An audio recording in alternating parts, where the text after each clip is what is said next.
My name is Julia Richardson Carter. I'm from Hampstead, Maryland, and I'm one of 5 girls: Lucy, Abby, myself, Jessie, and Grace. My parents' names are Meg and Bruce. Growing up, I had what you could call a happy childhood and a troubled one. Looking back, I think for me it was a happy one.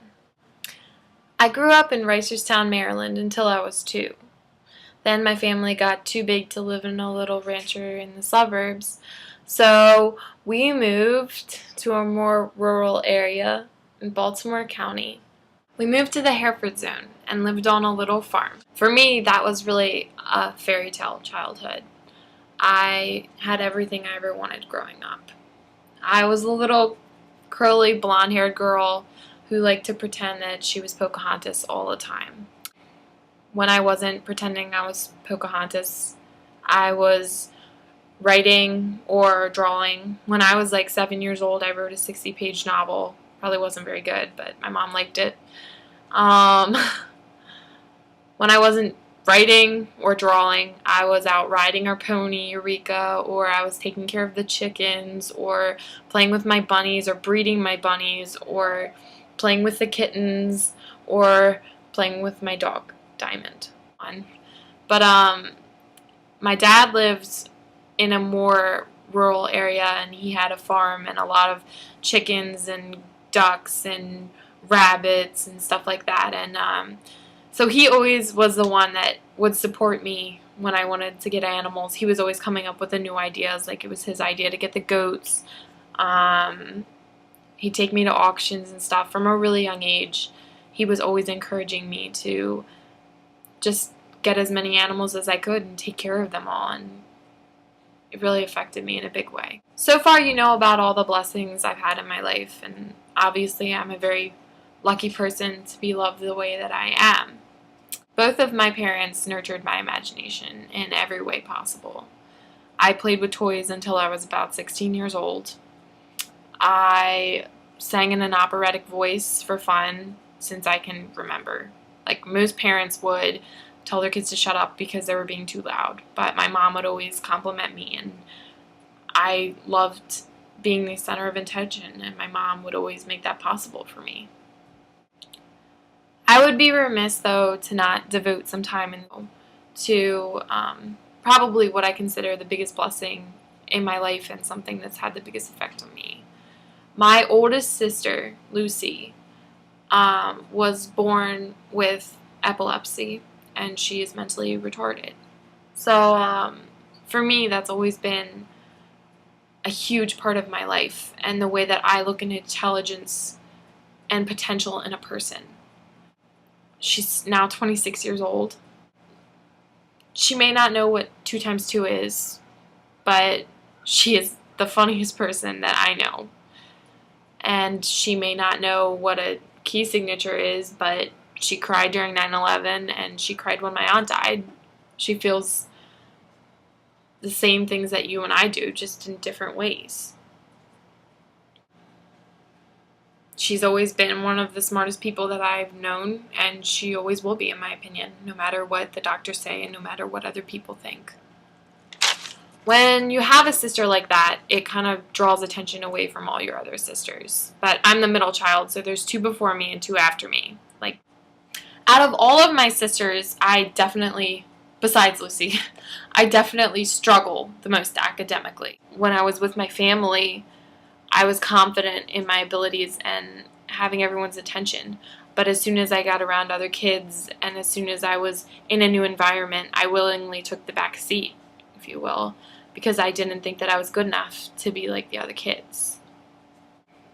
I had one math teacher who was very unkind to me, and she enjoyed putting students on the spot, and every day Miss Baldock would call on me for the drill, and every day I would get really nervous, and I would feel like we were doing something I was incapable of doing, like I was a dog trying to learn English. I felt dumb in every single way possible, and all I wanted to do was cry and just go live in the woods because there was no way that I was ever going to understand what this lady was trying to say to me. I remember one day I finally got the answer right. And in front of the whole class, Miss Baldock looked at me and like rolled her eyes and gave me this look and just said, finally, she got one right.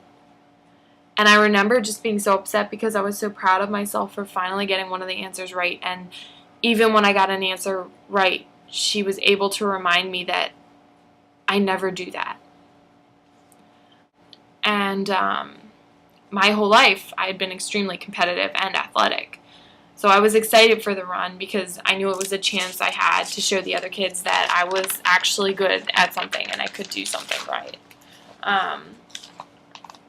During that race, I was mentally incapable of beating the other popular kids in my grade. Like, they were trying their hardest to beat me. And I remember stopping to tie my shoe and realizing that I wasn't even trying. And I wasn't tired, but I was like mentally incapable of making my legs move any faster. Because these people that were in front of me, I couldn't possibly be good at something. I couldn't beat them at anything. I literally had become so subconsciously lacking in confidence in myself that I couldn't even do what I was good at anymore. It was like I was mentally paralyzed and I couldn't and wouldn't move faster. I felt stupid, like an animal, incapable of moving, incapable in every single way. She pulled me out in the 4th grade and she homeschooled me through like half of the 4th grade through 5th grade. After she homeschooled me and we tried to work on math, I went back to school. Public school was a really good experience for me.